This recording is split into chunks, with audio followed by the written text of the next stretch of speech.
What's going on, guys? Kaiga here. The Dragonites just hit on Korea server. Let's check them out to see what the abilities really look like. Let's get into it. Alright guys, so starting with the Fire Dragonite Lei, we have attacks the enemy target with Blazing Fury and recovers its HP based on damage dealt, and this attack is always attribute advantage. Percentage, okay, but because it's always advantage, it'll be higher. Heals for half the damage, 3 mana. Not bad, but I'm not seeing much. Also important to note, all besides Dark are warriors, which will work with Soha for her healing bonus.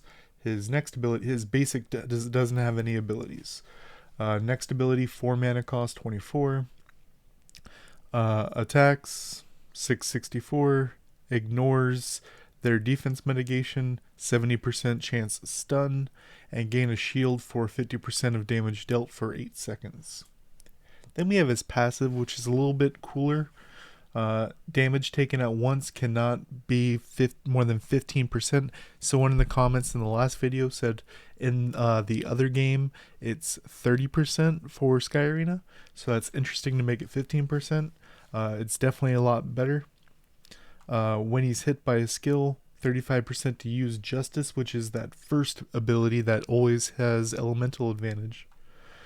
If his shield disappears, which he gets the shield from the second ability, after taking damage, grants immunity for 10 seconds. As we all know, immunity is very, very powerful, but also a bunch of water units are very, very powerful, making him still in kind of a weird spot.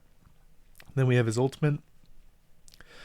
AoE, stun, heals, and shield based off damage done, and always attribute advantage.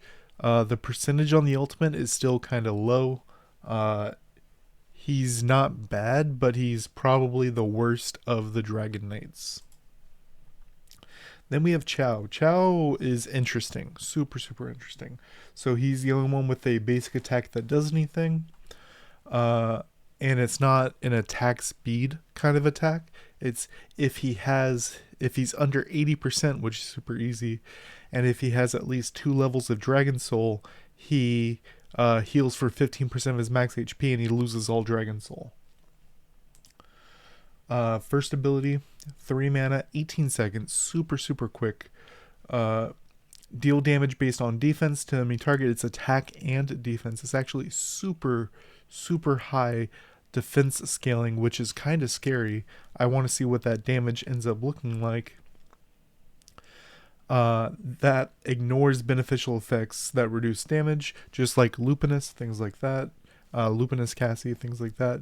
Deals increased damage based on Dragon Soul, so up 10%. So each Dragon Soul gives him 10% damage boost on this skill that is kind of spammable. So at full Dragon Soul, you're looking at double damage. So he's going to be boom, boom, boom, and it doesn't cost. You have to be kind of careful because remember, his basic eats all of his Dragon Soul. So you're realistically only going to have 1, maybe 2 Dragon Soul, which will be 10 or 20%. Then Flow, which is the second ability, very similar to his ultimate, as we'll see. Gives himself dragon energy for 20 seconds, unremovable, which is important. Every 2 seconds while he has dragon energy, remove a harmful effect. This one's only from himself, and we'll see why that's important in a second. Every 2 seconds has a 70% chance to AoE Frostbite, which is powerful. Upon removing a harmful effect, gives himself defense up and also Dragon Soul. So this is how he's getting his Dragon Soul, by cleansing harmful effects, which is very, very powerful, which we'll also see from his ultimate, which is effectively a boosted up version of that last skill we just read. Ultimate Dragon's energy, it'll be interesting to see how if they stack, because they're not named the same. And every 2 seconds with Ultimate Dragon's energy, remove 2 harmful effects, but this is from the team, which is important to realize. Also, Level 2 Frostbite in the same fashion. Level 2 Defense Up in the same fashion. Level 2 Dragon Soul in the same fashion.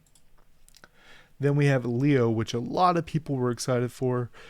In the Sky Arena game, his whole thing is your team goes first, which it'll be interesting to show you how they made that happen.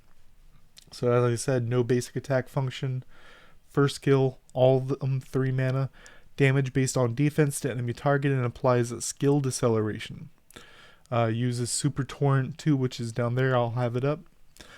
When used during Soul Link and above, and if you have full stacks of Dragon Soul. So level 1 skill deceleration, which is super powerful. And the defense scaling is pretty good. But let's check out, do I have it? Okay, no, I have the whole thing in the one picture. If you have level 10, deals damage based on defense to enemies in the area. So the first hit is single target.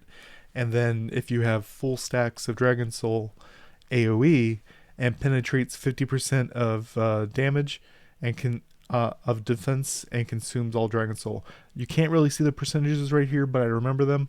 They are slightly, very, very slightly bigger than the attack and defense up here.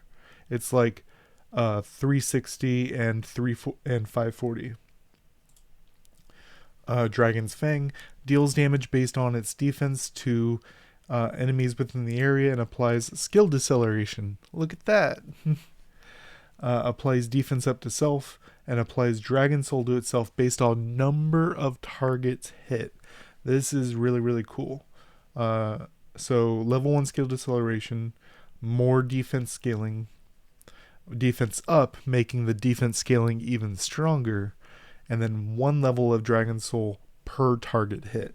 So if you hit a bunch of targets, you could easily go into Torrent, Super Torrent 1 just off of that same hit. Then we have his passive, which is what I really wanted to show you. Per his level of Dragon Soul, take 3% less damage. So remember, this can go up to 10, so he could take up to 30% less damage. Cooldown up, skill cooldown up and down by 100%. This affects both teams, and ultimate gauge up and down by 100%. So no one can get skill cooldown, and no one can get ultimate gauge, which is very interesting because skill cooldown and skill acceleration are very different, and he really shows it to you, which we'll see in a second. At start of battle, accelerate skill by 400% for 1.5 seconds. And every 10 seconds in battle gives himself 1 level of Dragon Soul. So he's looking pretty good. If the Light and Dark ones didn't exist, both him and Xiao are both powerful. You can tell this is an iconic class for the game, because everything we've seen so far, even the fire one, which is the worst, isn't really that bad. Then we have his ultimate, level 2 Dragon Soul, with 700% attack and 1000 defense scaling. Remember, he gives himself a bunch of defense ups from his ability. Level 3 skill deceleration, AoE. And if he has level 10 Dragon Soul, uses Super Torrent 2, which is right here, and he gets rid. If he has 9 or lower, he makes it 10 stacks. Deals damage based on defense to enemies within the area. This attack penetrates defense and gets rid of all Dragon Soul. So only 500% scaling, but it's a follow-up to the 1000% defense scaling, and this penetrates 50% defense, making it very, very powerful. Jaeger does some interesting things. So first skill, Justice, deals damage based on its max HP to the enemy target and applies crit damage taken down to itself. This attack ignores beneficial effects that reduce damage, penetrates the defense when in King's Rage, which is a super interesting mechanic when we get there. So 50% of its max HP is damage, ignoring damage reduction. And if he's in King's Rage, ignore 60% of defense, which is huge. That is a chunk. And crit damage taken down for 20 seconds. Damage based on max HP, 34.2.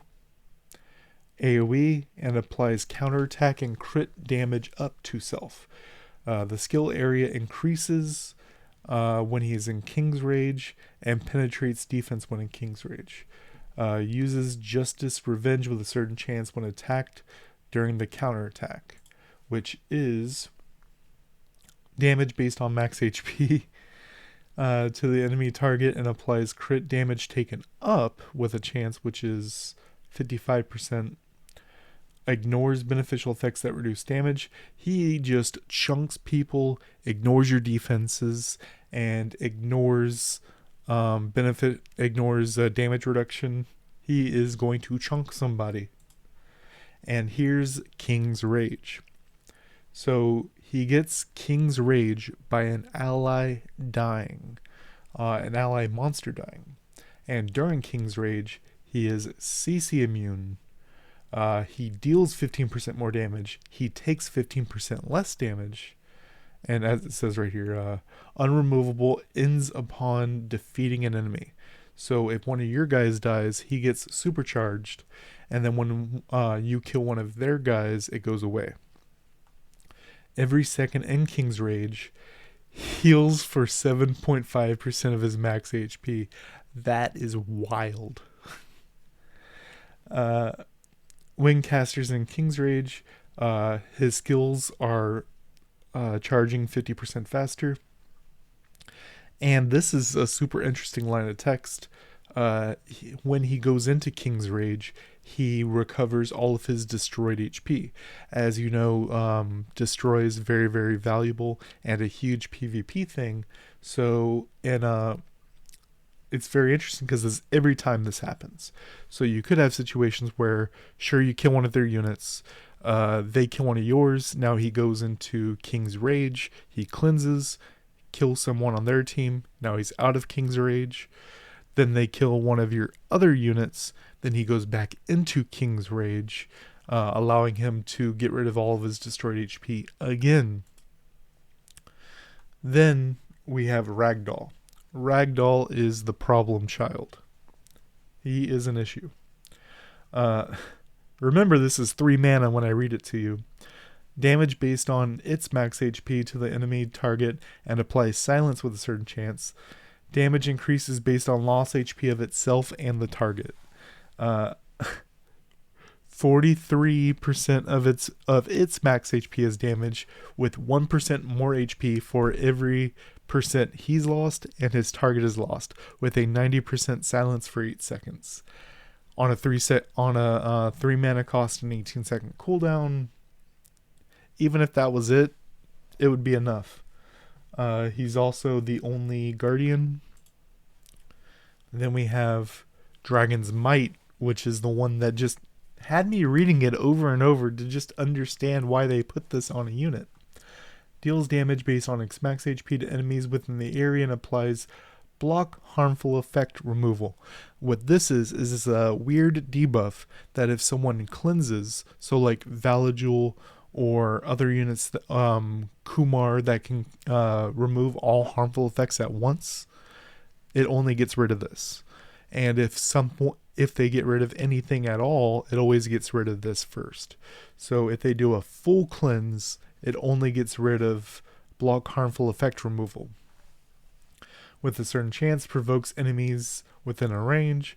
The area of the skill damage, block harmful effects, increases if he's under 50%. So, and he recovers HP. 30%, which is 30% of his max HP when he's under 50. 90% chance to block harmful effect removal for 20 seconds. And 90% chance to provoke for 14.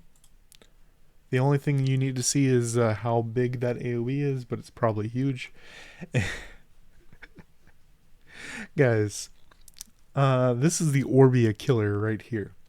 Returns a portion of damage taken and decreases team monster cooldown whenever it is critically hit by a skill attack. So he reflects 15% of damage taken, and also when he's critically hit, reduces your monster's skill cooldown by 15%. So why I say this is the Orbia killer. It also could end up being the Cleef killer as well, because Orbia's skill 1 hits 3 times. And this keeps track of that, and it will reflect that 15% of each hit, as well as give your monsters 45% skill cooldown back.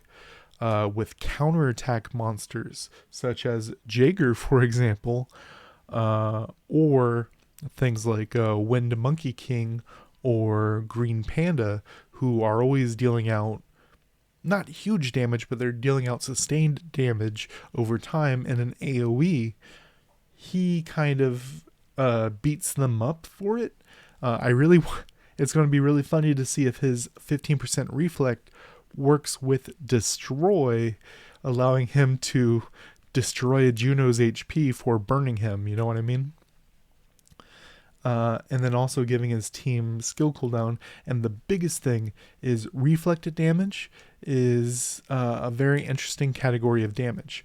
So like a 3-star monster, Fire Mummy, doing a bunch of testing behind the scenes, and if he also does 20% reflect damage, which is, you know, barely lower than this, but that 20%, if it kills a unit and that unit has a death denial effect, such as Cleef's Endure or Orbia's Shield, they don't trigger. Because I think the game considers it your damage. I don't know why or how or if it's a bug. It's been submitted, but we'll see. But so if a Cleef, if that 15% would trigger his Endure to kill him and make him endure, he won't endure. Same with Orbia's Shield, that will not happen. And then his ultimate.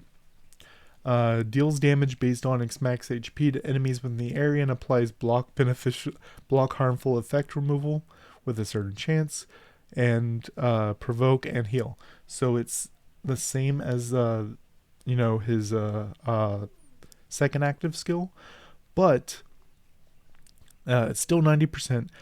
82% of its max HP as damage. This guy with a destroy set? Boom!